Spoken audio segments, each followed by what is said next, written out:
Hello and welcome everybody to Teamfight Talkshow. That's right, we're back. I feel like it's been forever, but it's been the usual amount of time. I am DoA as usual. Frodan is with me as usual, and today we have two very special guests. It's none other than Mortdog and Wittrock from the TFT development team themselves. Let's go to you first, Wittrock. How you doing today? Good. Excited to talk about some Reckoning. Yeah, I think we all are too. Mort, how you feeling? Good. We just went over the hump for us. We did our branch cut, and so feels good. And yeah, ready to kind of stop working and start talking. All right. So before we introduce Frodan really quickly, we have to backtrack. Can you explain for the people at home what exactly is a branch cut? Because I feel like that's a term a lot of people aren't as familiar with yet. What do you want that one? Sure. We're getting right into it. It's kind of a software dev term, but for League of Legends, it just means kind of the patch is ready. And sometimes we get a few more balance changes in, but we operate very similarly than League, where stuff comes out every 2 weeks. In this case, it's a lot of stuff, but it just means mostly what's on PBs, what's going to players next week. So yeah, okay. Basically, it allows us to lock it all in so that we can QA it, make sure it's good. Because again, we have to deploy it to all the servers across the world. And trying to do that last minute is not a smart plan. So basically saying we've got this chunk of stuff that we like, we're good with it. Now it's ready to be taken and put out into the world. Basically. Yep. Yeah. Cool. Frodan, how you been?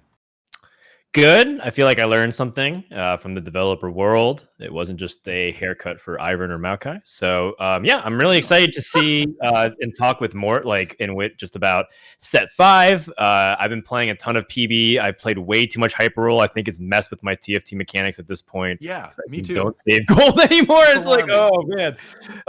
So I'm excited to chat about it. I have a lot of opinions on how this set's going, but I'm also excited to talk with Mort and Wittrock. I mean, these are some of the best guests we've ever had on the show, and it's always a pleasure to have them. Yeah, that's right. I share your concern about hyper roll. Like, I meant to just be like, all right, I'll try out this hyper roll thing, and just play a couple games. We'll see how it is, And then like 4 hours later, I was like, just one more. It's only 15, 20 minutes. It doesn't take that long. Just one more game. And I'm like, whoa, did I just I feel like I'm going to go back into TFT once it actually launches and then just be like silver forever. Because like you said, I'm not going to save my gold anymore. Interest? What's that? I don't know. I forgot. I only play hyper roll. It's scary. It's scary stuff. But before we get too much into the set 5, we have to talk a little bit more about set 4. Because of course, set 4 is still on the live server right now. It's not done completely yet. Fates is still out there. And there was a very interesting article that we talked about last time a little bit. But because we've got Mort and Wit on the show, we wanted to get their inputs on it because it is the developers, the Fates Learnings developer article. And this was written by you, wasn't it, Mort? Yep. Okay.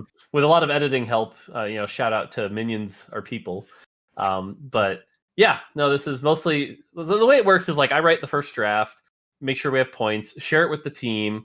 The team jumps in and's like, are we sure about that? Are we sure we want to commit to saying that? We have some of those discussions. So it is a representation of the entire team's opinion. But yes, I'm the one who writes them. So we talked about this a little bit at the during the Fates Worlds broadcast, actually, where I brought up, it's got to feel a little bit bittersweet, right, to have put so much work into this set, have it in a great place balance wise, as we know it was at the end of Fates, and now to be sort of not really putting it in the ground, but just sort of like saying goodbye to it for a while is a nicer way to do it. And you talked a little bit about that sort of bittersweet feeling. We're all looking forward to Reckoning, but Fates was really great as well.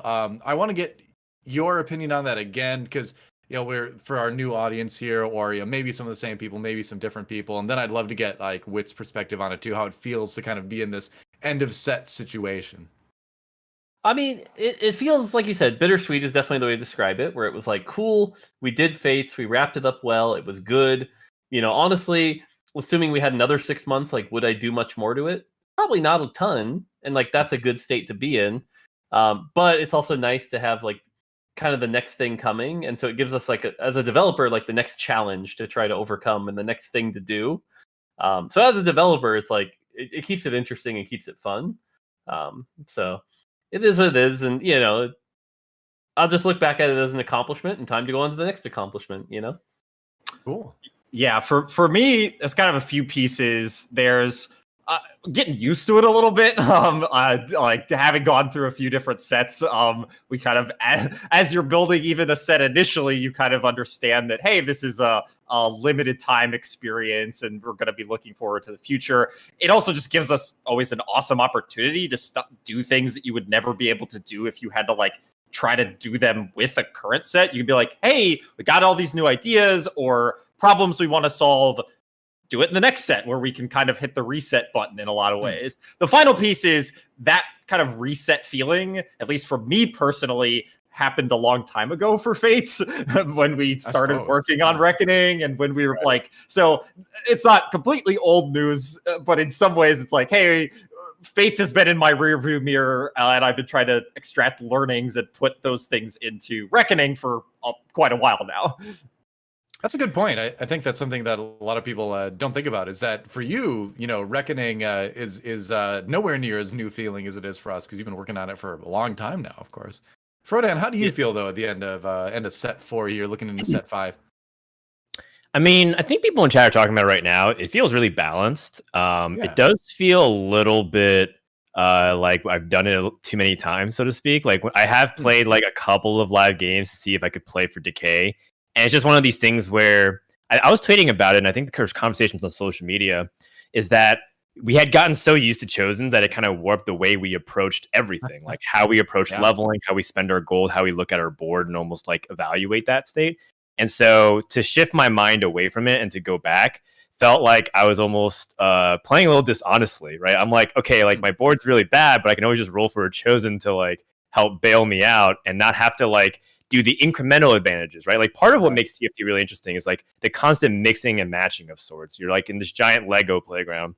And I felt like Chosen almost felt like it gave you this pre-made Lego build piece that was ginormous and you had to like build around and you couldn't avoid it.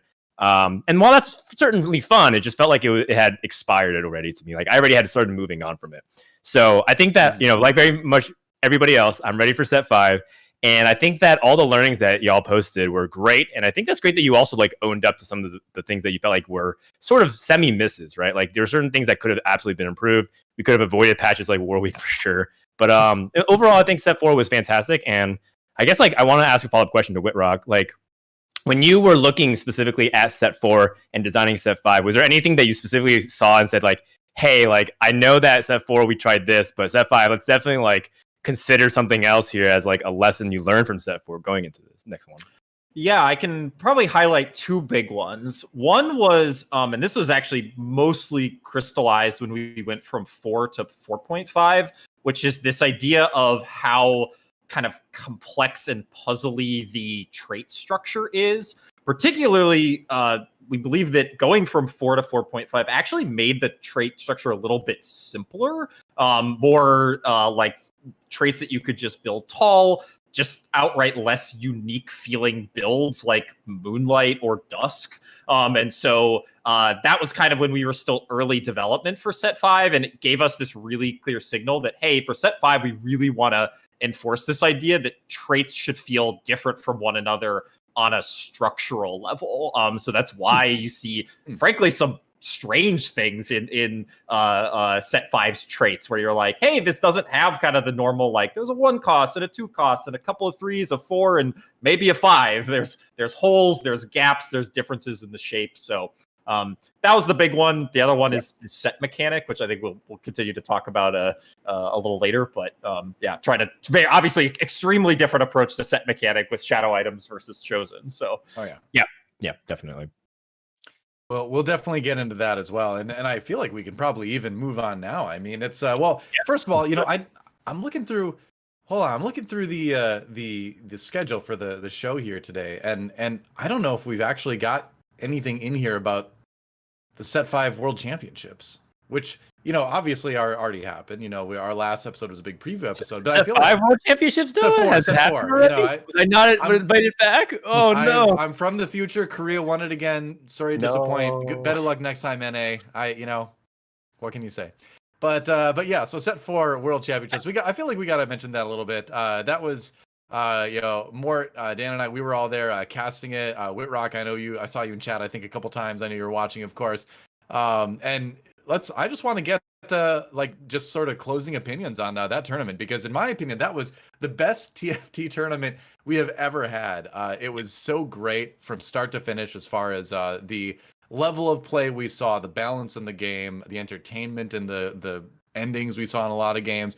It was great. I want to get your opinion on this first, Wittrock, as the third-party observer, not necessarily involved directly with the broadcast. How was it from the viewership perspective?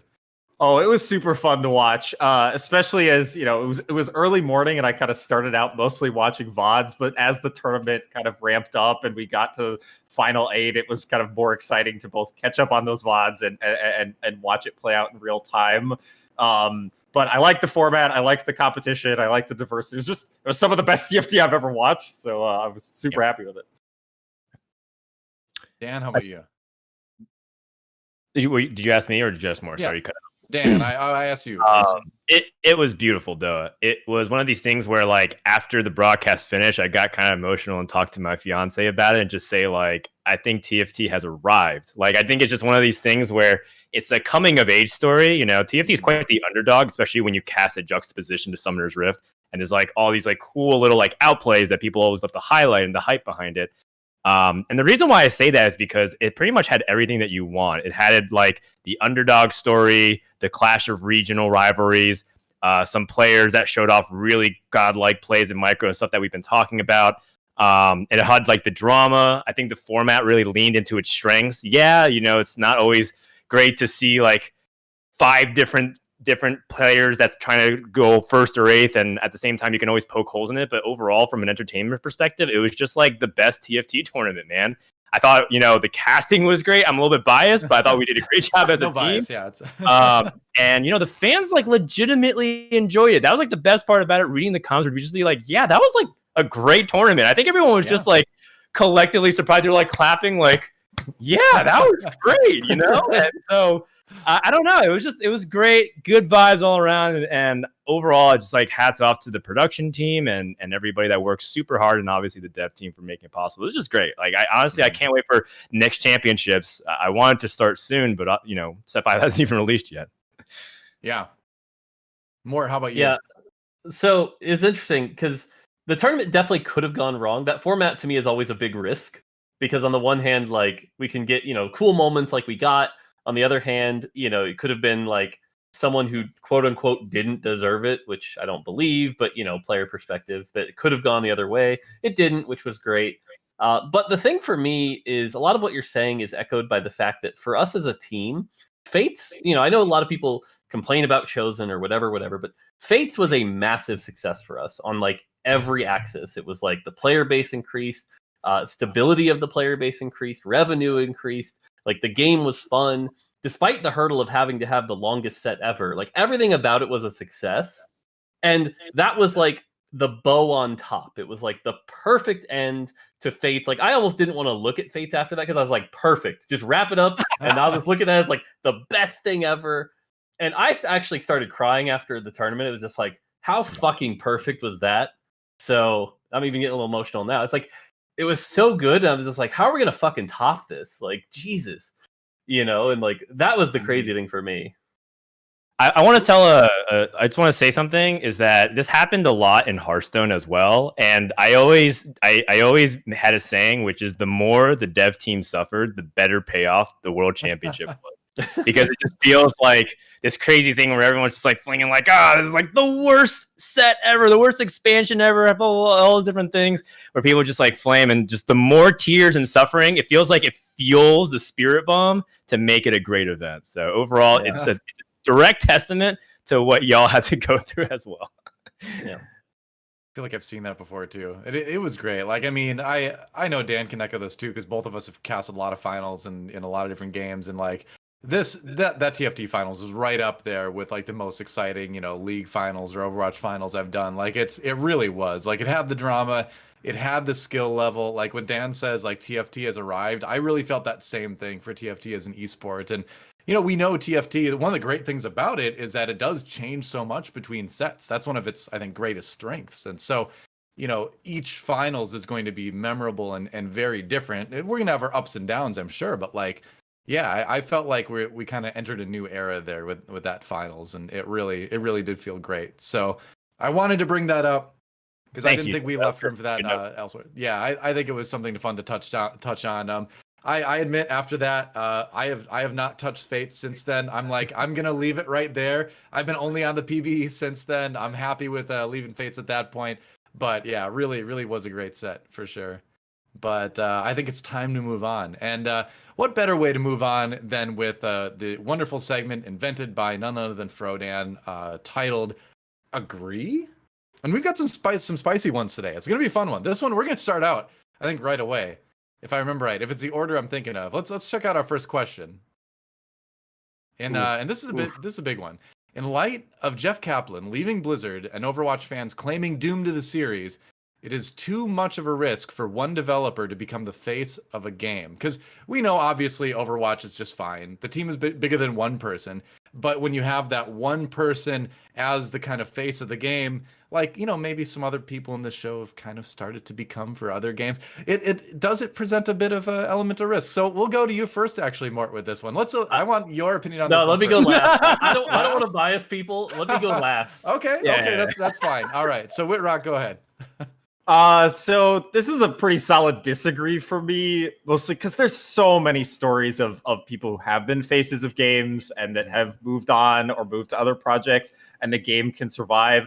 Now, there's still always like, hey, if they're the only face, it is a bit riskier. But I think in modern times, very few games like truly feel like there's only just like the one person. Like, it's clear that games are made by teams and games are made by lots of people. So yeah, this is a disagree. All right, Frodan. Yeah, I mean, I choose disagree as well. I think that it's it is a risk, but is it too much of a risk? Is it something that you should avoid because you're afraid of the ramifications of? That's like saying you're afraid to get into a relationship because you're afraid of getting hurt. It should be something that you should be glad it happened. We should be glad that Jeff Kaplan was able to elevate Overwatch to a level that which he did, right? With all the memes and all the great commentary and all the great things that he did on stage. He was just magnanimous. And also, it's just cool because he wasn't like inherently this person that you look at and say, like, that's the guy that's going to rock the gaming world, right? Like, because he's not really imposing in that way. If you look at some other people who have been those icons, even, a game that I come from, Hearthstone, like Ben Brode, he has this larger than life personality. You kind of expect something really big and booming from him. Jeff's just like this really humble guy. And so, taking it to TFT with Mortdog, one day I hope Mort will eventually move on, just because he can't work, until the end of time. I wish that until he's 105, Frodan. Yeah. But I'll be glad that happened, even though I will be sad that day will eventually come. So I have to disagree with this. All right, I suppose I normally go last, but I suppose I have to go before Mort, right? That's the rules. Okay, so I'm on the fence with this one a little bit because I want to agree from the optics PR side of things that you can get yourself in a little bit of trouble where, the doom and gloom can become sort of poisonous to a community sometimes, just with the, the way things are on social media and Reddit and things like that. Even though we know in reality, these games are going to be just fine 99 times out of 100. I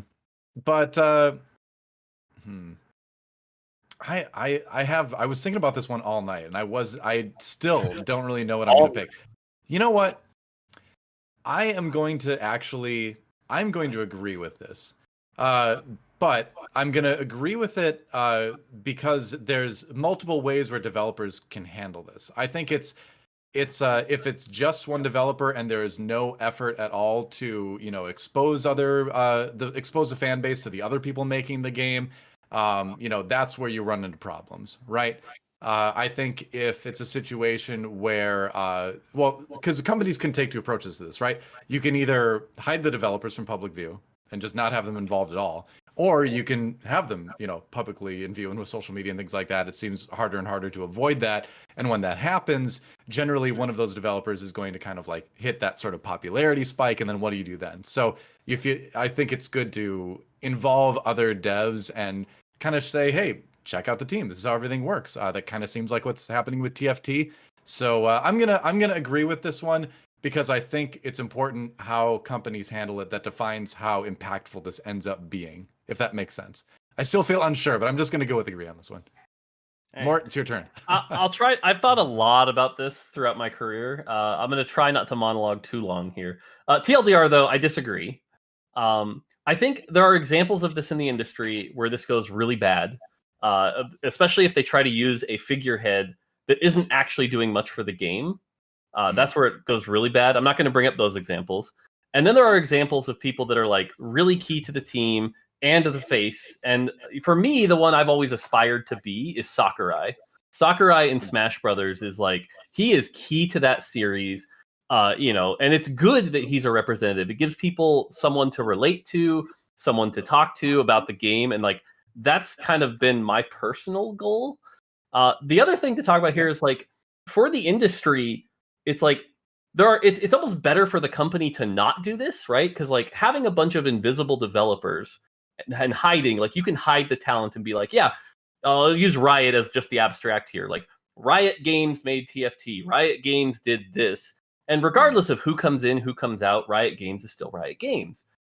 The company loses power as they start to visualize who these people are, because that power shifts. And like we saw this with Kojima was the big one with Konami.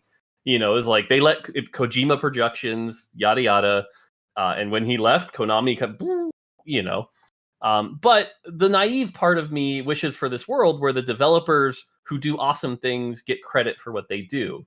Will we ever know what engineer came up with the the physics in Legend of Zelda Breath of the Wild? Probably not. Is that a shame? Absolutely. And like I said, it's naive of me to think that I'm going to change the entire industry, but I want to live in a world where the people who get credit for the things they do. So I aspire to be the Sakurai. I think it's healthy, and I think if done right, and here's the last bit. Hypothetically, let's say I was going to leave the company soon.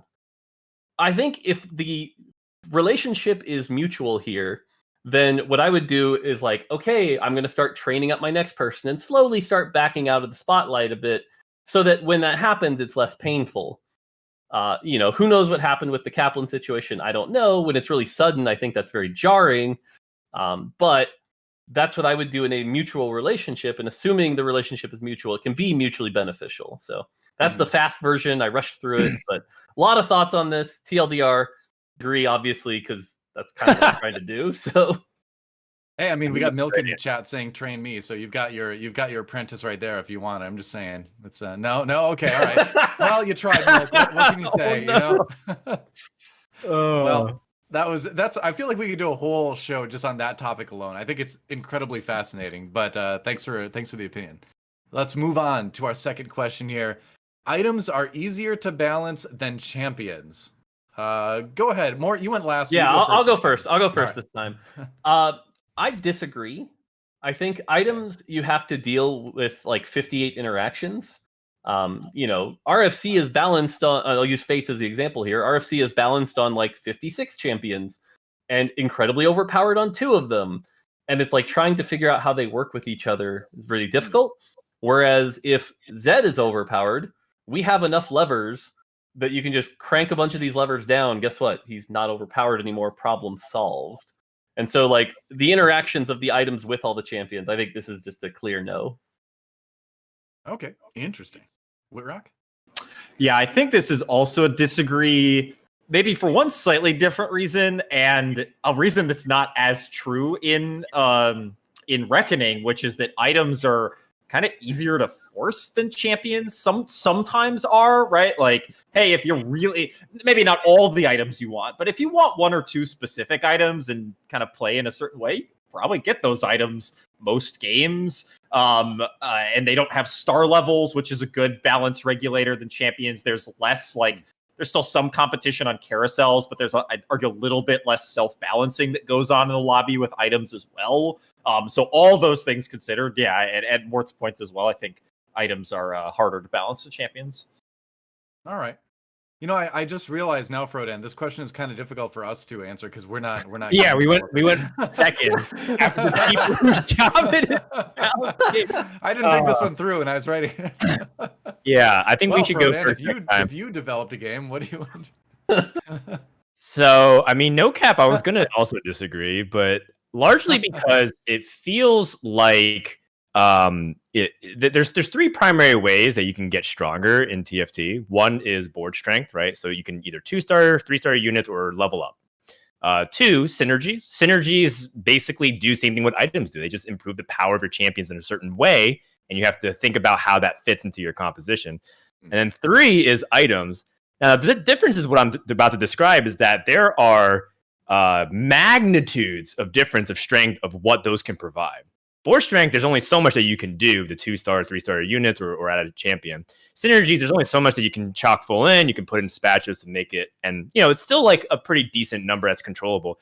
But items we've seen so many times and time again are like exponentially difficult because you start landing into like 6 digits worth of like possibilities of damage, right? It goes from like a 2k damage champion all of a sudden to deal 120,000 damage in one round. It starts to get really wacky there. So I think items are very hard, and they are one of the most interesting things about TFT, but also has been some of the most problematic aspects. So I would disagree with this, unfortunately. Hey, who am I to argue with all of that? I'm just going to disagree because I'm afraid of the alternative. A lot of interactions. Yep, let's move on. Fair. Yeah. Next question. TFT will eventually become more popular than Summoner's Rift. Woo. Take that one first. Maybe we should go first before the devs answer. Right, What do you? Okay, let's go first. Frodan, what? I don't want to go first. You go first. Okay. Wow. Okay. So I'm going to go ahead and start off with the hot takes and say agree. Because I think what people don't realize is great about TFT is that it gives you the ability to live the Summoner's Rift fantasy than actually having to play it. And that's like the best part about this game, which is like I get to play League of Legends without having to play League of Legends. And it's like so great. And there's part of it too is that as the player base ages, you know, they're going to want to still feel tied to something that they grew up with and it's very nostalgic, right? Like, why do we keep buying Pokemon games that have been rehashed like 20 times over by the same developer, which is basically the same formula? It's because we really love this IP. And I think that there's that kind of love and, you know, a TLC that Riot has put forth with every single champion and their design around Runeterra. And I think that that's why TFT will still live on for a long time. Now, the thing is, will it be more popular as an esport, as a game that people watch? You know, that's the kind of different debate. But in terms of what people will come back for, looking for an experience, it takes one game of League of Legends or Summoner's Rift to remind me why I don't play it. But if I don't play TFT for a while and come back, I immediately want to keep playing. So I think that's the big difference maker when you compare the two. All right. I'll go next. I'll do that. And I will agree as well, but with a caveat that it depends in a lot of ways what the preference of gamers becomes over the years, because we've seen it a couple different ways in regards to solo games essentially and team games, right? When Frodan and I got into esports around like 2010-ish or something like that, you know, StarCraft was the biggest esport at the time. That was a individual game, you know? And there's been a lot of other solo ones. Fighting games, obviously, are a solo game. You play against one other person. In TFT, although there's 8 people in the lobby, you don't have any teammates in most cases, you know, unless you're playing a team tournament, right? So I think it kind of depends on those kinds of trends. I do believe that we are starting to see a shift back towards solo games over team games. I think people are tired of having teammates screw things up for them. At first, it was like, great, I can blame my teammates for everything. Yeah, exactly. And now after like, 8 years or so of team games being like the popular thing, now we're seeing like team games with less players like Apex and stuff like that become popular. Fortnite, you know, very popular. And that's like team sizes of, you know, maybe up to like, 4 at the most. So it's shrinking already, right? And I think we see there's more of an outcry for RTS coming back again. So I think a lot of people are starting to move back towards that. I want to just have like the agency of what happens in the game in my control. You know, I want to win or lose based on me, not on my teammates. So based on that trend, I think we're going to see TFT get more and more popular, maybe to the extent that it has more players than Summoner's Rift. I do agree with Dan, though, on the esports side. I think Summoner's Rift is still going to be more popular because you look at traditional sports as well. The team games are always more engaging, more exciting to watch. So you got kind of 2 different things going on there. So on the esports side, I expect Summoner's Rift to kind of continue to hold the crown. But on the player base side, especially in NA, where there's less competitive players percentage-wise than other regions in Summoner's Rift, I wouldn't be surprised if it shifts towards TFT on the player base side. But yeah, interesting topic. All right, who wants to go first? Let's throw it over to Mort. Okay, I'm gonna disagree with this, Okay. but with a couple caveats. I think just from like sheer size alone, player motivations, like you said, the esports side, this seems unlikely. TFT is a pretty niche genre right now, especially in Western markets. But that's sort of my caveat. I could see us in Eastern regions becoming more popular than SR. It will take a lot. And obviously I aspire to this, so it'd be nice. But in Western regions, we've just seen like the predominantly like over competitive nature, the aggression, the stuff like that like I just don't see it in Western regions. It seems very unlikely. It's like trying to imagine a card game being the top game in a Western region. I can't see it. But things do change, like you said. And again, definitely aspire for this. It just, if I were betting money on it, not a chance. So, all right. How about you, Wittrock? What do you think? I'm also in the disagree camp. It really is for that.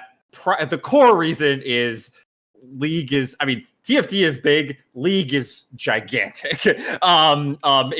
In an unprecedented fashion as well for being a 10-year plus game. And so a combination, I could see the gap closing for sure. I could see TFT continuing to rise in popularity, but unless something truly crazy happened,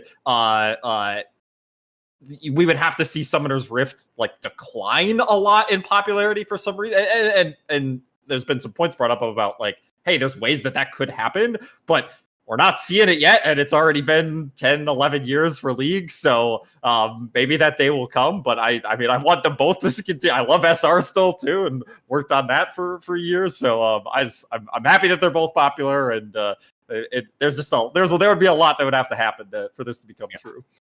I understand I understand what's going on here. I know the SR guys have their enforcers that they can send over. I know the TFT team is smaller right now. You don't have the numbers yet, but I think the technology is there, so you'll get there. I would say that the one thing I don't want this conversation to go is to kind of pit like a us versus them. I think it's it's not a competition. I think like if anything, TFT has brought me back to Summoner's Rift and have me play with my friends every Sunday and hang out. So like. And there's a way for it to be a very healthy dynamic synergy, if you will. Yeah. Like a TFT board. Yeah, I mean, that's been our goal, so. Yeah, League and Summoner's Rift have a very symbiotic relationship. So the other thing that would have to happen is somehow that would need to not be true. And we would, you'd have to have some kind of exodus, I think. And that wouldn't be good either. Yeah. Yeah, it's not a competition. I was just casting League of Legends less than a week ago, so it's I've definitely still got a lot of love for that game, obviously, but it's an interesting thing to think about. Let's move on to our final agree or disagree question. Riot's top 4 TFT players would beat NA's top 4 TFT players in a team show match. And this one, I think the Morton would have to go first. So I'll go first. Right. I'm glad you said NA and not a real competitive region. So I think I'm going to agree with this.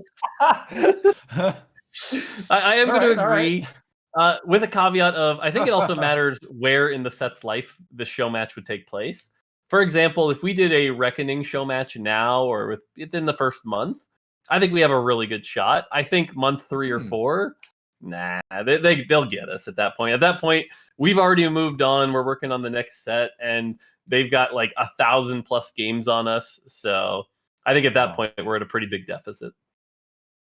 All right, interesting. So it sounds like we need to have a devs versus players tournament exactly 1 month after it launches. Yeah, I wanted to do this as a charity event.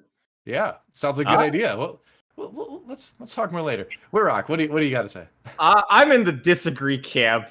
Some of it is a little cheaty answer, which is like kind of by definition, even though Riot's an international company, mostly being NA focused, is if they were actually the top 4 NA players, like if one of those was someone at Riot, like wouldn't they also be one of those players? Like we just kind of deductively lose that.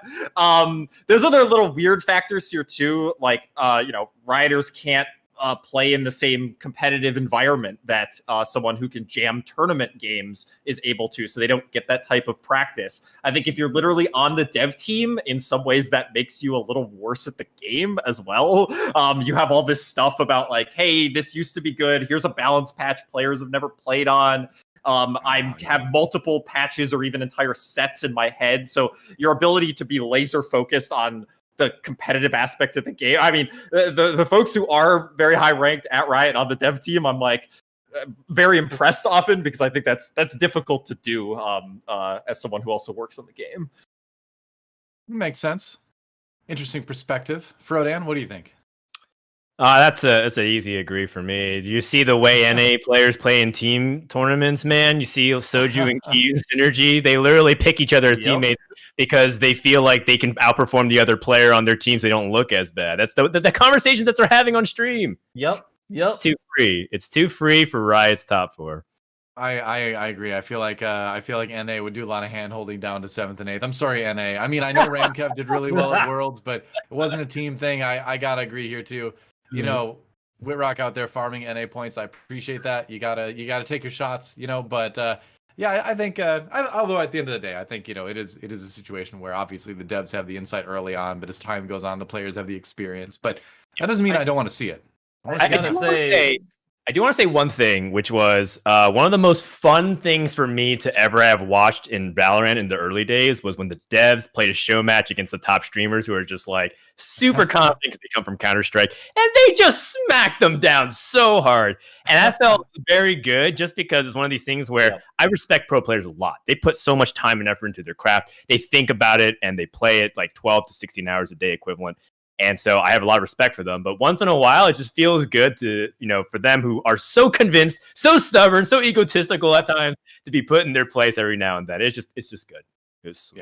Mwah. Say if this happens, I'm not taking the guy on my team who put disagree here. That's all I'm saying.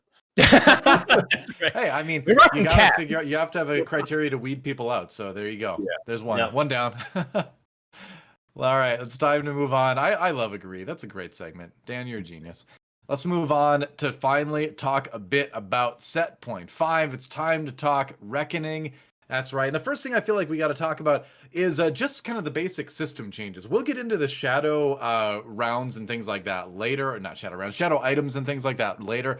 But there's been a few different changes in terms of round timers, in terms of various percentages and things like that. So for those who maybe didn't watch this great video that we're kind of playing with zero sound on the screen right now, Mort, why don't you take us through a little bit about what you talked about in this video, if you don't mind? Generally on the system side, we were pretty light because, again, coming off of Fates, we were like, things are working. We didn't want to mess with it too much.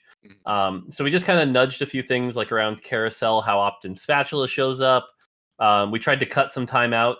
Some of the rounds where they're just dead time of doing nothing to try to get average game time down, especially since we had to buy back some of that change with the armory. So really low stuff. Mana generation stuff so that tanks weren't generating infinite mana with tank items.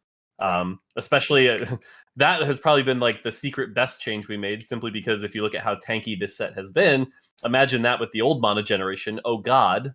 Yeah. But yeah, generally, and then like a couple item reworks, a lot of item focus, especially because obviously leading to the set mechanic, we wanted to make sure the items were in a good spot. So, but yeah, generally pretty light compared to, I think, every other set launch so far. All right. Wittrock, how's it been for you as far as these kind of basic changes?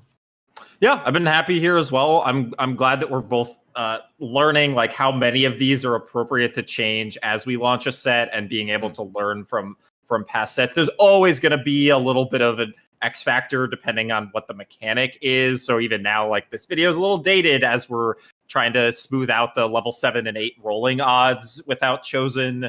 But yeah, I'm feeling good about what Mort said is true about mana generation. It's hard to imagine this set being fun without the mana change. Unit movement, there's still a little bit of like bugginess that we got to work out, but is I think worked out pretty well. So I expect we need to do small like updates and things like this with most sets for a while. It's just a big game, lots of systems. Were there any system changes that you thought you were going to ship that you feel like you can talk about that didn't make it to the cut? Do we want Mort and I just both had the same thing run through our head? That's up to you if you want to talk about it. All right, I'll talk about it. All right. Oh, damn it. All right. Okay. We had this entire system that you guys didn't get to see called mana per attack. It was a new stat on champions. Every champion had a different mana per attack. Most of them were default 10, but we had some that were like 20. I think at one point Mordekaiser was 40, was probably the highest we went. But champions had different mana per attack. And you could actually see the notches on their mana bar that represented how much mana they were going to get per attack. And then we did things like Shojin was based on your mana per attack. So Shojin basically said, increase your mana per attack by 80%. Blue buff was take your mana per attack and get 200% of that back.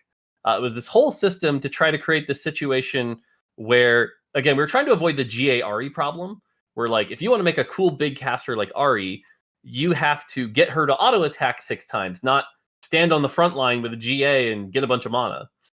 So we could do something where like Ahri had a 200 mana cost, but a 40 or 30 mana per attack. And like, that was a cool idea we had. And we had it all implemented. It was in the game. And to be frank, Witty and I kind of got in a little trouble because of how last minute we went, never mind, not doing that. And we had like, and the team had to like undo it all. with like what 2 weeks before, maybe a week or two before PBE. It was like real last minute. But we were testing that for a good like month. Because again, we were trying to solve this mana system problem, and it did the job. It did what we wanted it to do. It solved everything at the trade-off of massive complication of like, wait, there's these notches everywhere. Wait, what is that champion's mana per attack? What does this item do? Like what? And it was just like complexity was not worth the trade-off. And so we made the final decision to cut it. I think that's good. I think it's good. TFT is hard enough as it is. Quite frankly, there's just so many things. I mean, there's people who will sometimes be like hopping back into live after playing PBE and be like, you know, this is their 2000th game playing on set 4 or set 4.5 for Faiths. And they're like still like unaware of certain interactions and mechanics, despite having played thousands of hours of this at this point. Yep. So yeah, I agree. I think that would have been a little bit too much. Yeah, there's always. Okay, I was gonna say, yeah, there's always so much going on with a new set and figuring out like what's important complexity versus things to trim down. The other big piece of it was very apparent complexity. It was not something that felt like we also have a pretty significant mana change with the mana from taking damage, but that system, players already don't have a good sense of how that works. It just kind of does what you expect it to do. And so making a change to it doesn't have the same impact that saying like, hey, here's the stat. It's in the stat panel. You can see it on the mana bar. Items reference it and talk about it. Yeah. It almost reminds me of, we've had a version of mana attack before in set 1 where sorcerers and elementalists generated double the mana. It was something that you didn't know about until you read the little tooltip on your, 50th game into set 1, or some people never knew that was a thing, and that was very normal to them. But yeah, a lot of reaction of early set people who didn't play that set 5, who then played mana for attack. One of the very common things was like, why does Vel'Koz have a ridiculous mana cost? How am I ever going to generate 200 mana to cast this spell? It's like, well, you have 20 mana per attack, but it takes a while to get there. So interesting. All right. Wow, that's fascinating. I love hearing things like that because it's our part of the process. It's really cool. But one thing I noticed when I did my first playtest with it right away is that just the movement overall in the game looks smoother. It feels smoother. And I heard there was someone that like joined the team and like just did that. Do you want to speak to that a little bit? Whitty can speak to it more. I would say just did that is certainly a oversimplification, as it has been a process. But yeah, I mean, and like you said, there's still some things like we're still trying to improve it. But yeah, they joined the team and have been doing a ton of good work. Yeah, our excellent engineer Nancy. She did a bunch of work on movement system and trying to get this new. There's always lots to do to try to make units in TFT feel kind of smarter and less, a little less janky with the way they move or chase units or don't chase units, right? You kind of have this sea of things that you expect in your head of how they should operate that I usually think is like, you kind of want them to operate like a human was controlling them would have them operate, right? Like, don't make obviously dumb decisions. Don't chase when you have no hope of catching up. I've always described the perfect version of TFT when you're watching it should feel like a bronze team fight. It's like you're not watching a bunch of pro players play the game, but you're watching a bunch of like reasonable actors with agency doing things. And sure, they can have a bad skill shot or a bad ultimate or something poorly timed, but like to make decisions that are outright nonsense feels really bad, and then you blame your units. So this is another one of those efforts where we thought, hey, we can make some improvements to movement, both how it feels and how it looks and all that stuff. So okay, yeah, you want it to look a little bit less like LPL and LCK and more like NALCS. It makes sense. They said they wanted to make it. Yeah, that's true. Okay, I see what you did there. This NA dunking today is spicy. I love it. I love it. There's too easy, man. Low hanging. Big-headed about doing so well at Worlds. We got to bring him down a little bit again. Got to get it back, bring it back to reality. Oops, there goes gravity. Never mind. We're not gonna Eminem it. But yeah, that's one thing I noticed right away. I was like, wow, the game just like looks better in terms of everything moving around smoother. It's noticeable. So shout out to Nancy and her work on that. That's awesome. I wanted to bring that up. Well, let's move on to talk about the new set mechanic in Reckoning. It's shadow items. That's I believe that's the appropriate term. for that, right? And look at that item chart. It's insane, especially all the spatula items. Like, we have more spatula options now than before by far. Well, double essentially, or double exactly, really. But you've taken the items and you've doubled it. There's now a shadow version of everything.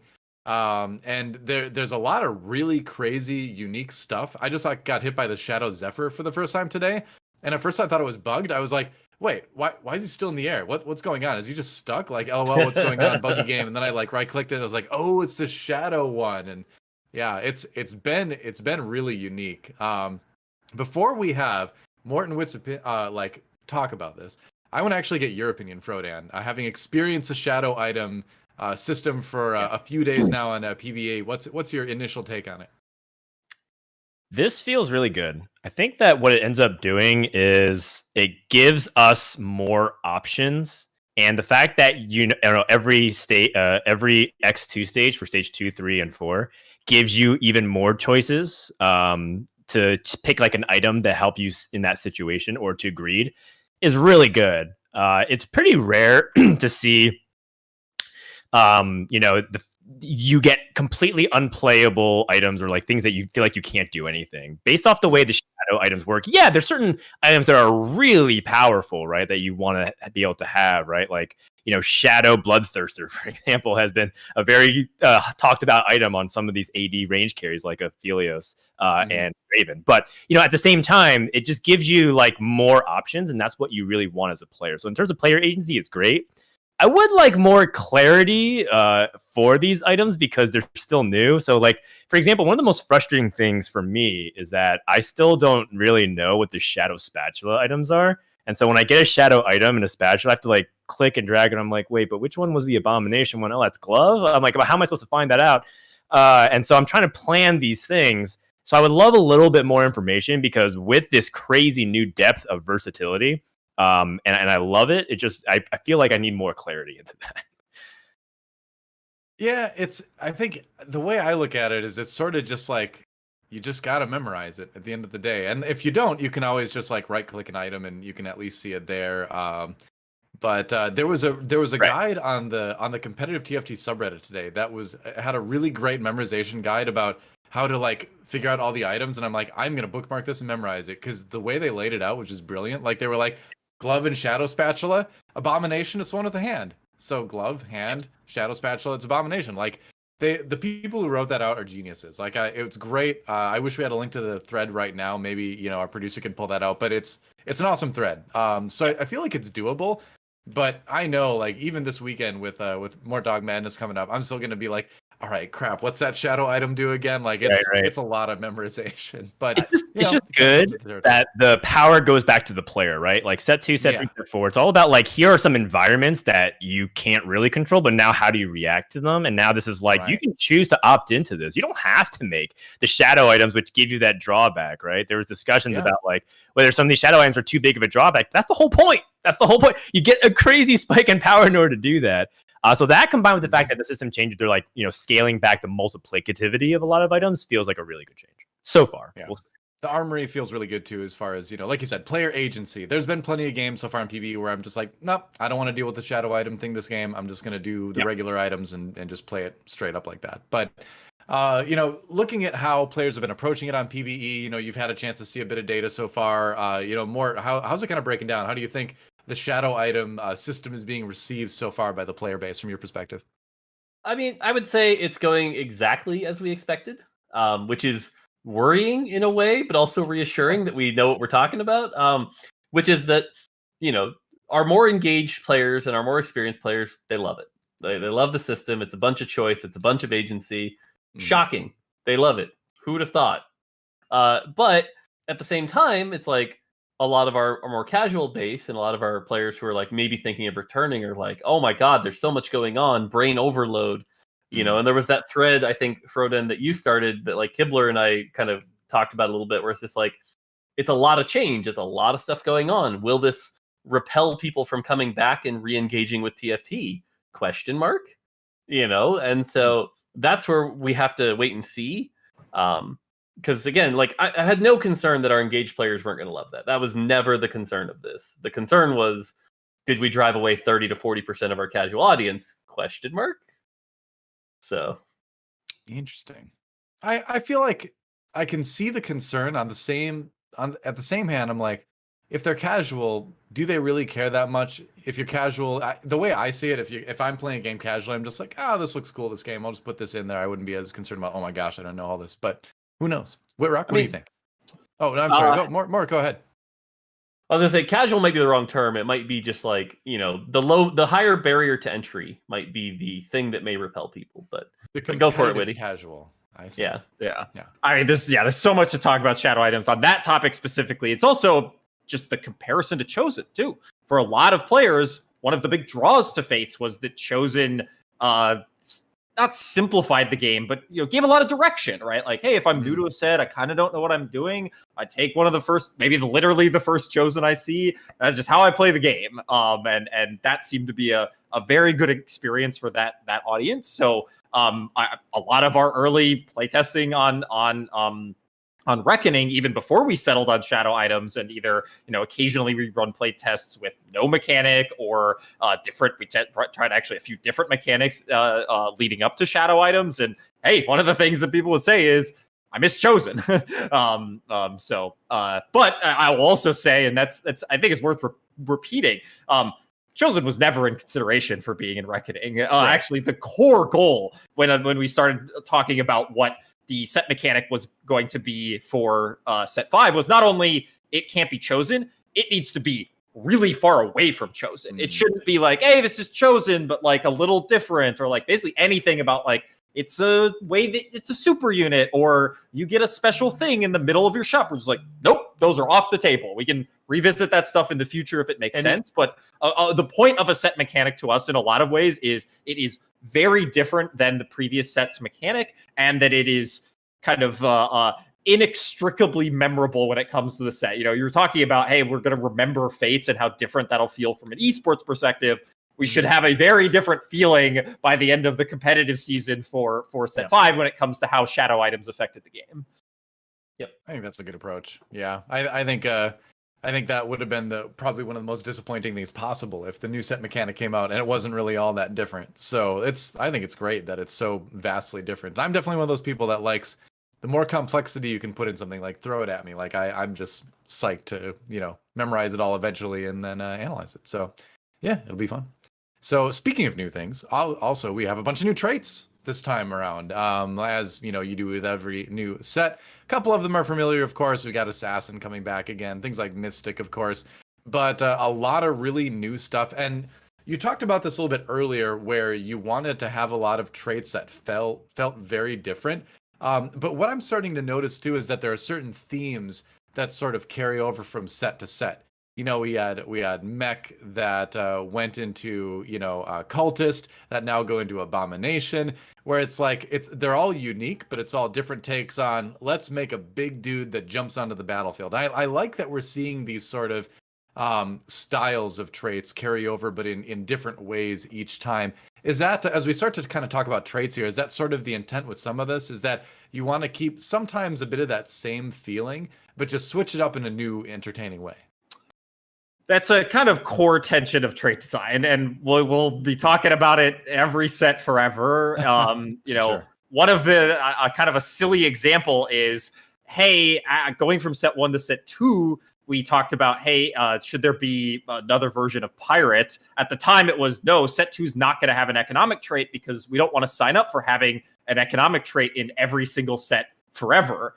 But economic traits are really, really fun, and doing cool things to affect your how much gold you're making and affect the flow of your game, really fun. So every set except set 2 has had at least some version of that. So yeah, we always need to ride the line between having the things that were fun and popular and worked out well come back in some fashion, and have players be able to point at, like, hey, this is. If you liked this thing in Fates, here's the version of it that you would like in Reckoning. But we don't want that to ever be, this is just the same thing that I played with a different skin and a very slight tweak to it. It should feel fundamentally fresh. Yeah. Are you happy where all the traits are currently? Is there any problematic childs or children that you're like, oh, why is this just not sticking? The only things I'm starting to get a little, and we knew this stuff coming in, are more the oddballs, and we had oddballs in set 4 too, like things like Dragon Slayer, right, where it's a little awkward to get into, isn't super deep on the fantasy, but those tend to be traits that I don't think cause a lot of harm either. And there will be some audience that'll be like, I love playing these 4 Dragon Slayers. I like their spells. I like the effect. So, well, also a little early to say, but I don't love all 27 of them equally. But if I hated any of them, then we wouldn't have put it in the set. We would have replaced it with something else. So, yep. All right. Can we get a visual indicator for Dragon Slayer? I feel like, okay, so on the one hand, there's a trait like Ironclad. When you put Ironclad in, it's like, hell yeah, I got like a crap ton of armor. No one's gonna be able to penetrate unless they have Last Whisper. I'm like impervious to attacks. At least you get that feeling of it. It just feels good. The visual clarity of that's amazing. And then Dragon Slayer, I'm just like, did anything ever happen? Like I don't even know. This is gonna become my like Moby Dick, like the like thing that bothers me. Go watch a clip of Dragon Slayer and tell me that there's no visual indicator. So for whatever reason, people miss it, but there's a very noisy and like dramatic. They all get a swirly dragon that goes around all of your units all at the same time. But for some reason, people don't see it. It's just Moby Dick because like I gave him that feedback. I think like 5-6 times, and every time he's like, "Go watch the clip," and I go watch the clip, and it's like, "Oh yeah, there is an effect," and "Oh yeah, it is kind of loud," but like. I don't notice it, and no one notices it. I don't know a problem. Either. For the record, I'm sorry. I did not know until you said it right now that there was an effect. Yeah. I'm sorry, man. All right. But I think that's honestly like that's one thing that I've heard people complain about too, and I've kind of thought about at the same time is that a lot of the effects of these traits are behind the scenes a little bit, where it changes stats and things like that, but you don't necessarily see a visual thing. And so there's that balance to walk, right? Where you don't want too much visual clutter on the screen with all the effects happening, right? You can't do that.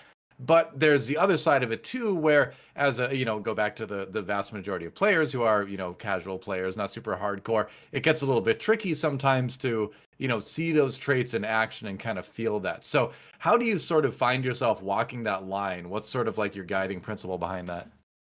I'll let Woody answer that in a second, but the thing I want to call out is we hear that feedback a lot where it's like, oh, it's just stats this time, or oh, it's a little less visible than before. But if you go and count compared to any other set, we're actually pretty high up there, if not the highest. So it's like, I think there's this like weird imaginative expectation of like what a trait is, or you only remember the ones you really, really liked, and you forget about the other 18 that were just boring also. So...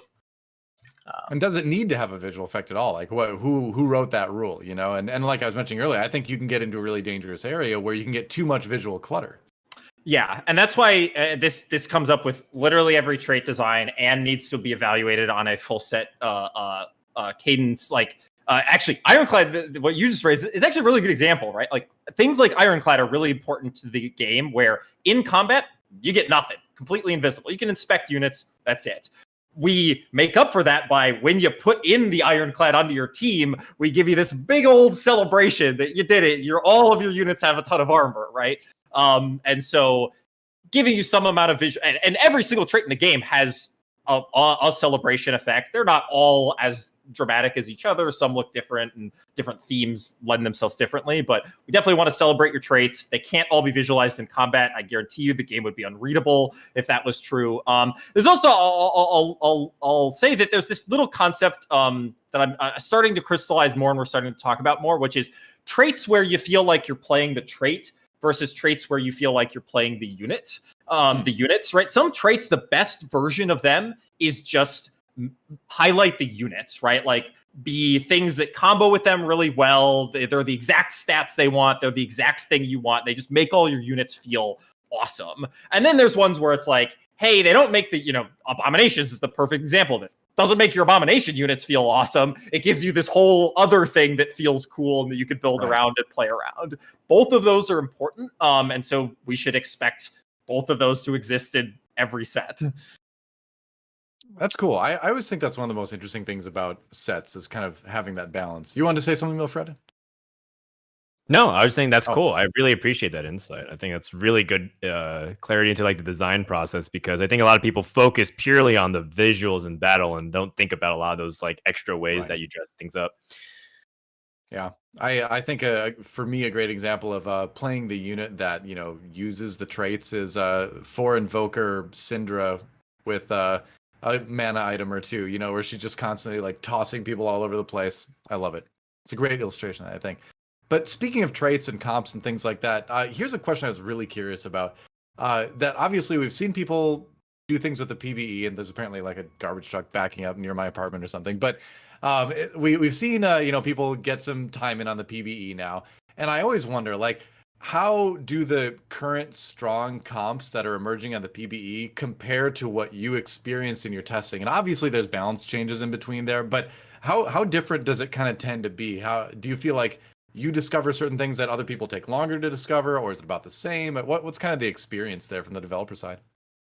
I think it depends on the set. For example, with Fates, like Spirit Zed was not something we expected to be quite as good as it ended up being. With this particular set, we knew that like there is so much going on with the shadow items, the traits, and the spatula items. Spatula items in particular have been a blind spot for us, where it's like there could be some broken ass combination we haven't figured out yet that we'll There's see. so many of them. So we kind of went into this one a little more like, we'll see how it goes and we'll adjust.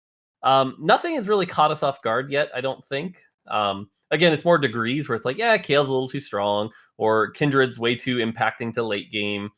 But I don't think any particular comp has caught us off guard yet. Yeah, the closest might be Zerat Abomination and exactly how that's playing out. That one has been one of the tougher ones. But yeah, and kind of because I think players have this idea that like, hey, we like make the set and then we're like playing it for a month or months and have our own internal meta, and then we let it on players and maybe it's a little different the way they play. It's like no. where the set is changing so rapidly, like champions are coming and going, entire items are getting reworked or scrapped. Like we have not a large amount of time where we're having like lots of repetition on like a stable version of the game. And so instead we have to use kind of first, the PvE honestly is a really good tool for us to like get things in at least a reasonable place before things go to live. Much better than actually PvE is a tool for Summoner's Rift, where it's much more difficult because you need to have a tighter match. Also, people really like playing PvE TFT, so we just get competitive in-houses and all that. So, but yeah. We try to talk through the problematic things as much as possible, but in terms of like, hey, do we have all these like secret strats that we've been practicing for a couple weeks, or no things that players haven't discovered yet? Of course. Yeah. Not as much, I would say. All right, that's interesting. It's kind of what I expected, but I don't think I've ever heard that question really asked before. So we wanted to throw that one out there for you. So there's another thing we have to talk about with Set 5, which is the new game mode. We have a Hyper Roll coming in as the first of the alternative game modes to TFT. Obviously, this is meant to be a faster version of the game that you can play with a smaller chunk of time, I think is the overall idea behind it. And it works really well. I sat down to try it out a couple days ago. I was like, I'll play a couple games of this and then go back to the regular TFT. And 4 hours later, I was like, just one more. It's so fast. I can get another win in. I think I have time, and it's kind of addictive. But how do you feel about the response to Hyper Roll so far? Is it working as intended, as they say? So what do you think about it? So the goal for this mode was an easier to get into, shorter time commitment, and I'm not even going to hide it. Like primarily for our mobile audience, right? Like this is help it a little bit be more mobile focused. And we knew going to PvE we weren't going to get the best testing. Because again, different audience plays PvE than our target audience for this game mode. In addition, there's a bit of a skew here where a lot of people who play on PvE really like ranking up and making a number go higher. And it turns out normal games don't have that right now, and Hyper Roll does because we're testing it. So you're seeing a lot of like GV8 and St. Vicious push for rank 1 Hyper Roll, which not really the intention of Hyper Roll. That being said, I think Ananda and the team killed it with this mode. It's serving the purpose very well that we want it to. It's clearly fun, and it's kind of Earth. I'll be honest, personally, I don't like it. It's just not for me. But working with Ananda the entire time, I kept giving him the feedback where it's like, that's the goal. Like, I shouldn't be super into this mode. Whereas some of our more like, less engaged team members were like, I love this. I think at the time, one of our product managers, Jared, was like, I love this. This is going to be how I play TFT all the time. I'm like, great. That's the goal. That's what we want. And so that seems to be where we've hit. The miss for us would be if, GV8 becomes a hyper roll main on live. That's a different problem. But overall, seems like we kind of hit what we wanted to here. I like it, but I'm kind of afraid of it because if I play it too much, I feel like it's gonna make me worse at the base game. So I'm gonna like approach it with caution for sure. Frodan, what do you think? Yeah, I pretty much felt the same way, except I ended up really liking it. I guess that's kind of how games work for me. Like I think the less I like it, less I think I'm gonna like it. A lot of times I end up being very addicted to it. Auto chess was the same way before I even touched TFT. So yeah, it's really good. I think we're kind of running a little bit out of time, so I'll just keep it very short. Hyperroll is fantastic for learning the game, just in terms of like recognizing what's available. If you are still new to set 5 and you have not played a single game, maybe you've seen streams, maybe you've seen clips, etc., play Hyperroll. It really helps you understand what champions are, the synergies. You can play it very fast, and you just get more repetitions. And from there, then I started studying like what I can actually play in normal TFT. So it feels like a really great learning tool if you end up being, a little bit more competitive and sweaty like me. That's a really good point, actually. I feel like I did learn a lot more about how the traits and synergies and the abilities interact by playing a day of Hyperroll. Yeah, that's a good point. I hadn't thought of that. That's very true. Any quick thoughts on a Hyperroll, Wittrock? Yeah, also just excited to see how this plays out. Don't even really have players playing on mobile on PvE either, so we're gonna have to wait and see. But we're kind of seeing the trends you would expect at this stage. So yeah, excited to have a mode for TFT. It's kind of crazy. Yeah, I think it's awesome to see. But I'm excited because we've got another special thing coming up right now. It's the developer quiz. That's right. Yep. Not only have we brought questions for you guys with the Agree segment, you have brought questions for Frodan and I apparently. And I'm a little bit afraid. I haven't even looked at the questions yet. So I guess here's the first one. Which of the following champions... maybe I should have you read these. Go ahead. You can read these more. And I'll do this one. The first one anyway. Which of the following champions was never even considered for Reckoning? Dr. Mundo, Fiddlesticks, Gwen, Oriana, or Quinn?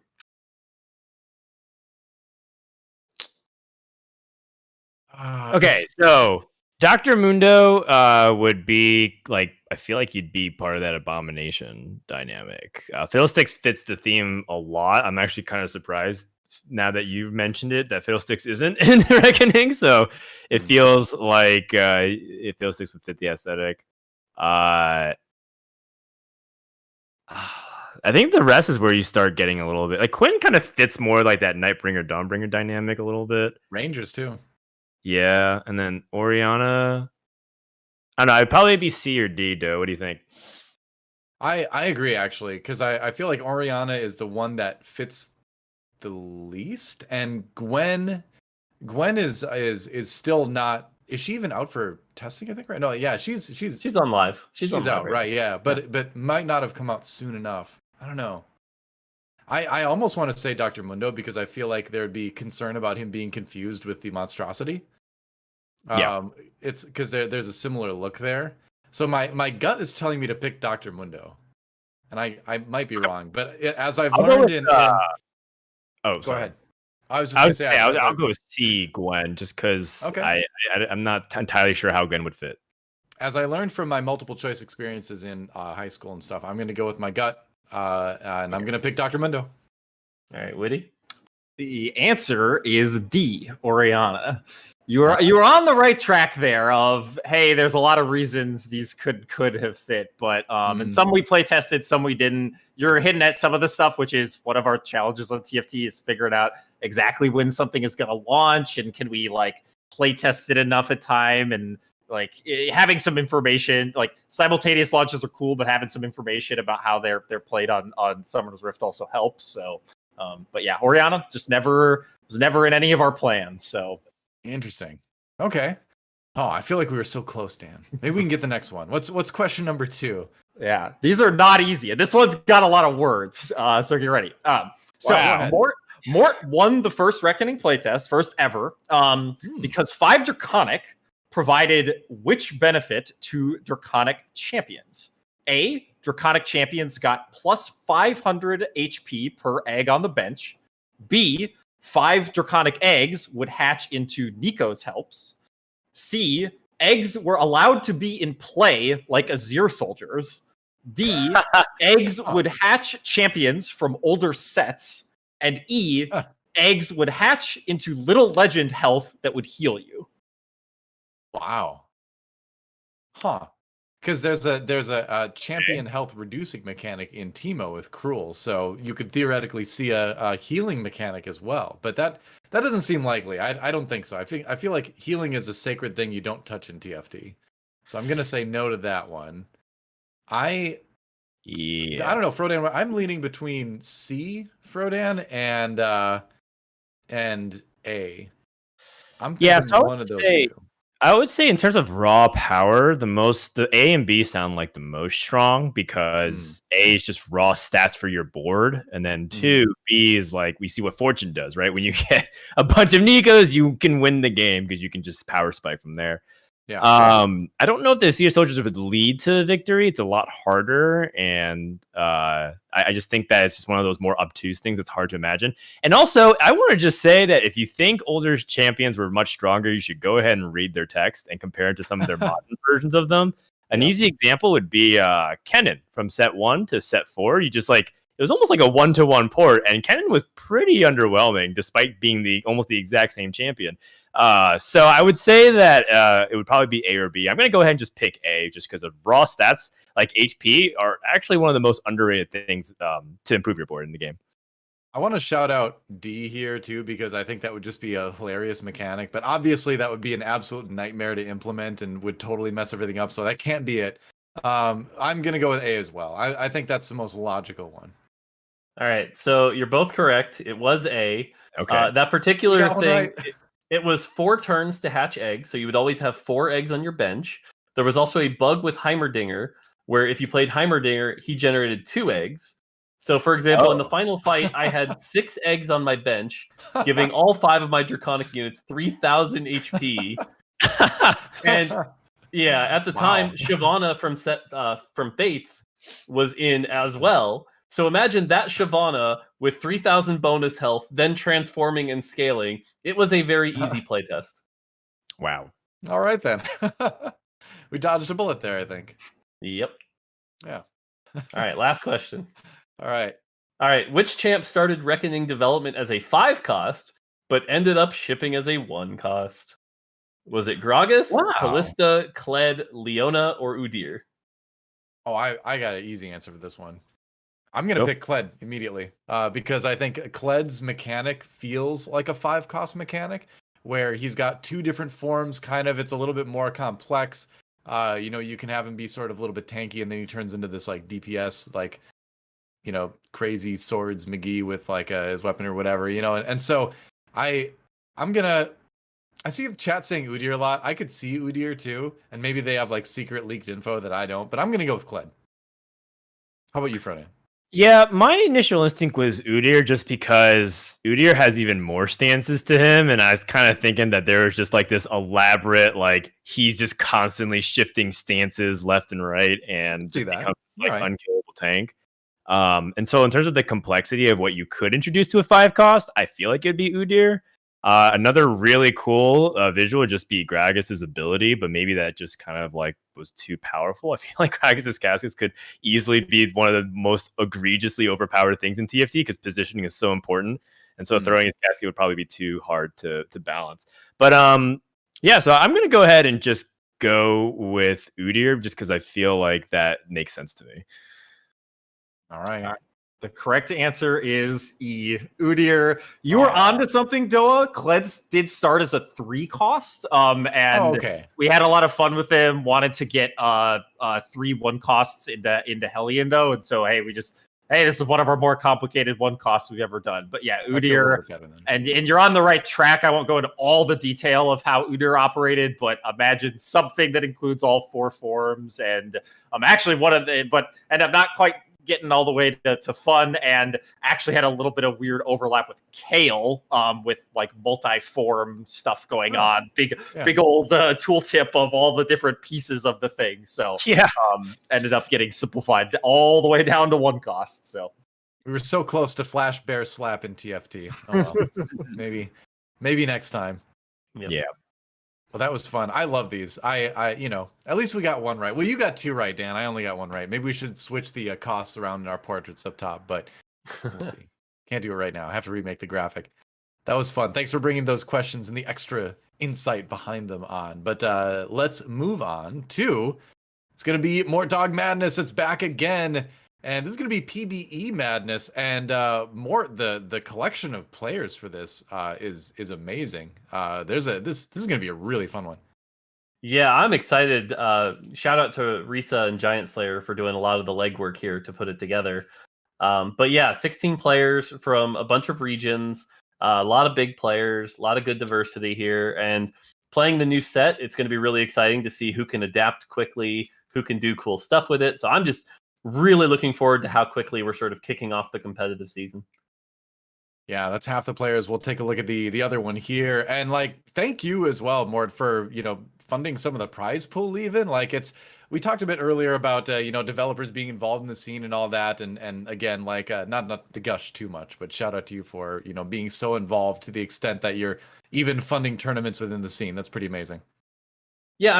The other thing I want to call out here is like, when I stream on Twitch, that generates some revenue. The YouTube stuff generates some revenue, and people sometimes donate. And I, don't do it for the money. So I just wanted to put it back in the community, and I'll hopefully keep doing that. So That's awesome. just like I said, it's a cool thing, and I'm just excited to see competitive kick right off. So it'll be fun. That's so cool. Frodan, I'm curious, do you have any predictions about who's going to win this one?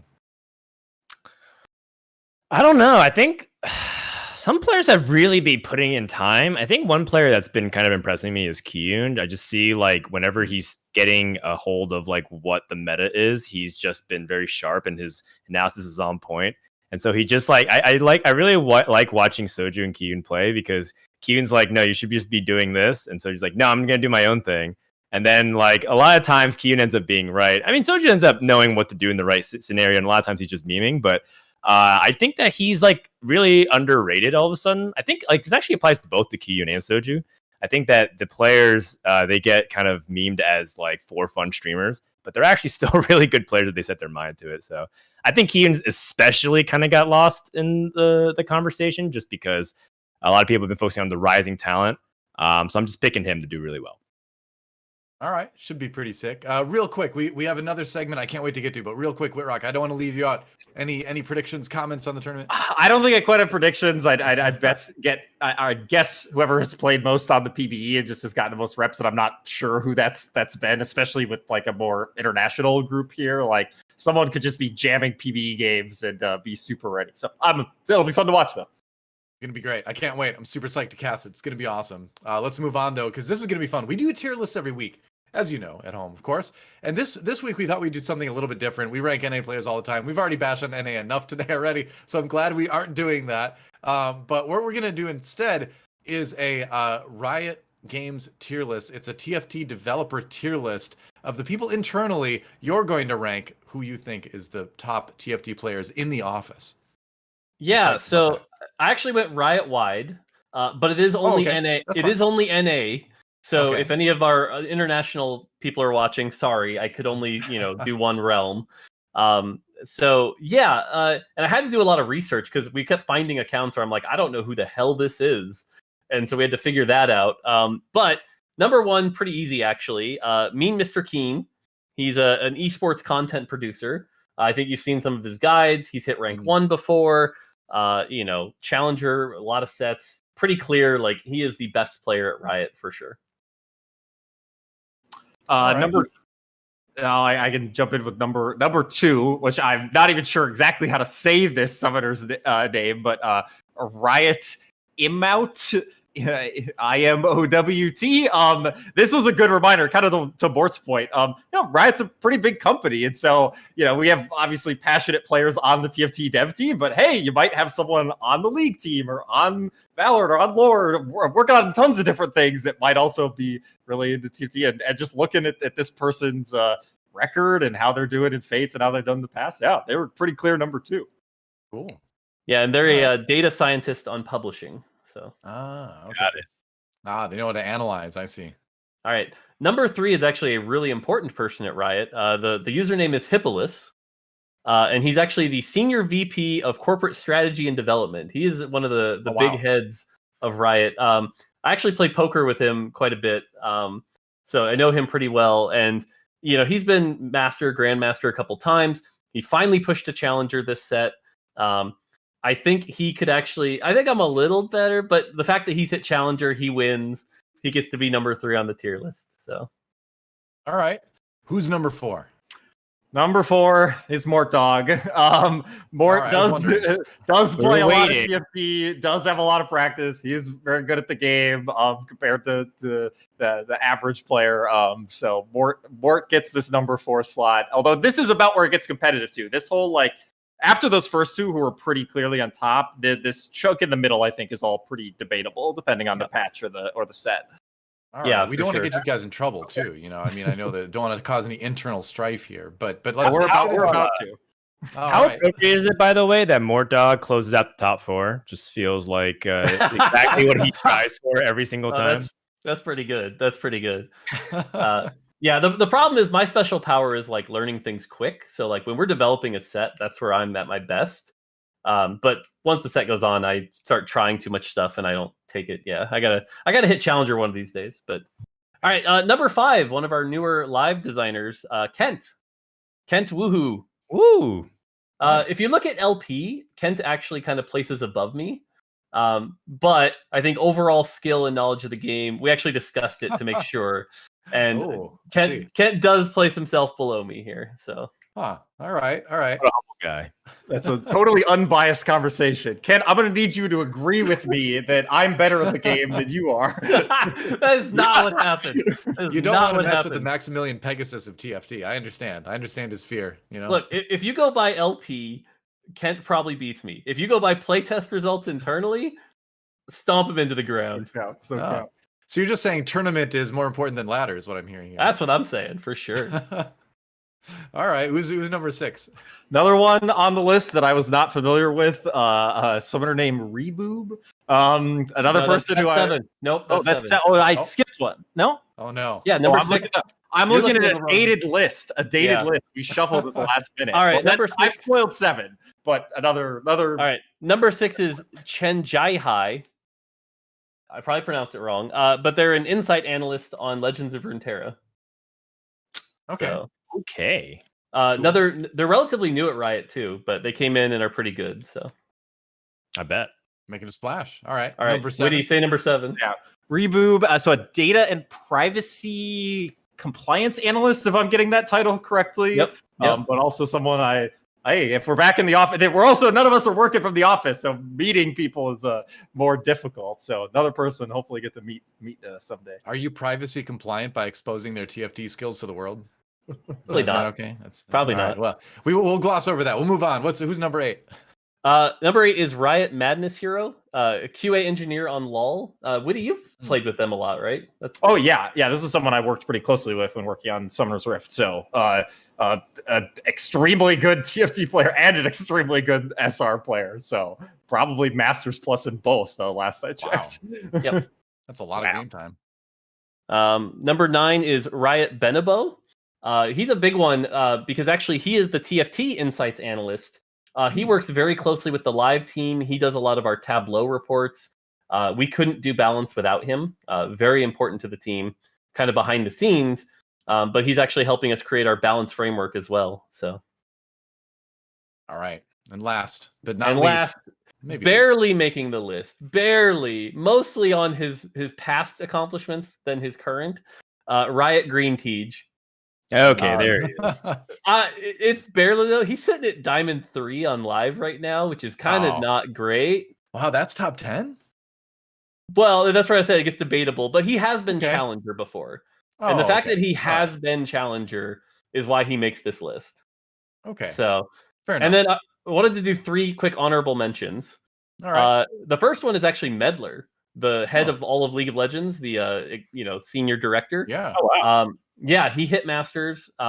He generally plays tests with us a little bit.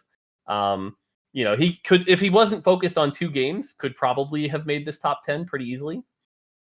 And then the other 2 honorable mentions, although they're kind of an honorable mention of shame a little, is Static, the live design, and Riot Wittrock. And the reason is both of these players could easily hit Masters. And in fact, at the start of Fates, I think Wittrock peaked at like 19th when everyone was doing that initial grind. Wittrock took the day off and like was grinding with everybody. But then Wittrock got bored or whatever around Diamond 2 and was like, okay, I'm done. And never got higher than Diamond 2. And it's the same with Static. Like Static has this thing called a healthy work-life balance, which, is good and doesn't play as much. So, but both of them could probably easily make this list. But when you look at the LP, you kind of have to put them in the honorable mention category. Yeah, I'll always say I have this unhealthiness where whenever I play TFT, I am like, I just want to work on TFT. So I'm like, hey, I'm playing Fates, I'm playing live, and I'm like thinking about set 5. We could be doing all this stuff for set 5. So gotta be a bit of a brain scramble before, for sure. Yeah. All right, that's fascinating. I can't wait for the tournament sometime. We're gonna have a tournament at some point. We'll get that out there. I'll cast it. It'll be great. Frodan and I'll jump in there. We'll call it. It'll be fun. Well, let's move on to the mailbag. We've only got 3 minutes left, so we got to move fast. And so we had a bunch of questions. And before we get into this question, a lot of people were asking about competitive format questions, things like that. It is not the game developers themselves that determine anything with the esports competitive side. So we kind of have to skip over that stuff because you guys aren't really responsible. So we can't throw those questions at you. So just to get that out of the way, that's why there aren't going to be any like format questions or anything like that in there. It's not your job to figure that out. But the question we do have comes from Anonymous or I'm5. How far in advance are sets planned? How far along the way are set 5.5 and set 6? How early to get started on that one? So if you'd asked us before Fates, the answer would be pretty much not at all. Because basically we were just playing catch up. It was like, okay, we finished Rise of the Elements, Galaxies. We finished Galaxies, 3.5. We finished 3.5. Fates, hurry, go, go, go. And like, we're just trying to keep up. Fates was the first time where it was like, wait, we can work on Reckoning and 4.5 at the same time? What? This is crazy. So to give you an idea where we're at right now is set 6 has been planned. And in fact, for the first time, we hit a milestone where you can load up set 6 and play it before we launch set 5. Wow. So like that was a big deal. It's a cool milestone. Wow. Play it. Yeah. In big earliest iterations, of course. Yeah. I mean, like, it loads. Yeah, it exists. It loads. But 5.5, for example, like I think you started today. Pretty much, yeah. 0.5 still are in kind of this awkward middle ground where both we so far have had the lead of the set carry over into leading the 0.5. And hey, if you're still working on the set, doing the 0.5, there's only so far you can get ahead. Plus, want to get some information. How do players react? What's working, what's not? And so it kind of just starting now. So interesting. All right, cool. Let's move on to our next question then. This one comes to us from Tricksters007. What was the inspiration behind the set 5 shadow items? I'm trying to think of the shortest version of this story. It's, hey, we tried a few mechanics. They didn't work. We were trying to stay away from Chosen. Ultimately, this really was one where it was just a mix of inspired by the theme of kind of corruption and like alternate versions of things mixed with, there was a little bit of inspiration from Orn from 4.5 as well. This concept of like, hey, more items in the game kind of challenges this best in slot and what is available. And then this concept of higher degree of choice. And all 3 of those kind of got mixed into this very specific idea that once we had the thing, obviously there's all the items and the content changed a lot, but the thing didn't actually change very much once we understood what the system would look like. So yeah, the thing I'll call out when we talk about the theme too is there's some really cool publishing stuff coming out right when the set comes out as well. So I think once you see some of that, you'll be like, all right, that makes sense, because they got some pretty cool stuff coming. All right, awesome. I thought that was a really interesting question. We've never really asked before what the inspiration behind some of this stuff was. So that's cool to hear. We've got one more question to throw at you, and it's one that we've thrown at you a lot. But hey, it's a new set. So you got to give us a new answer. Obligatory spectator mode progress update, please. So I asked CJ what I'm supposed to say here, and his first reply was, "Tell them you broke the server and we had to start over," which is not true. Okay. But beyond that, our answer is still the same. We've been pretty transparent with our answer here, is that by the end of Reckoning, spectator mode will be out. And that's still the plan. It's still on pace. Things are looking good, but that is still the plan. So by the end of Reckoning, there will be spectate. All right.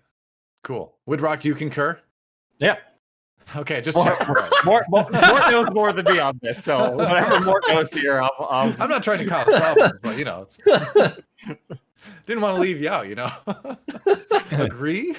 Disagree. if I just said disagree and turned off my camera and left, that would have been Wittrock out. better play. Perfect. Awesome. All right. Well, thanks so much to join us. Oh, we have to say our giveaway winner, Trickster007. Congratulations, you have won the giveaway. And if you at home want to win giveaways as well, submit awesome questions to us every time we do this show, and we might pick you. So yeah, get excited about that. But it has been a really awesome show. Always love having some of the devs from the game on to chat, get some great insight about how the game is made. Always love talking about it. But that's going to do it for today for Teamfight Talk Show. Parting thoughts, Frodan. It's been a while since you talked. I apologize. Any parting thoughts before we close it out? We need to hyper roll through the last few topics, so I appreciate that. And it's always great to have Mort and Wittrock on the show. I think it was just great insight, and I hope y'all come back sometime. And make sure to check out Mortdog Madness this weekend. Absolutely. Speaking of Mortdog Madness, Mortdog himself, what any parting thoughts from you? No, we're excited to see players play, the new set. It's been really fun. I know the whole team's looking forward to both Hyper Roll and the set to come out live. Like I said, we've got some cool publishing stuff I think you're going to really like next week. So next week's going to be hype.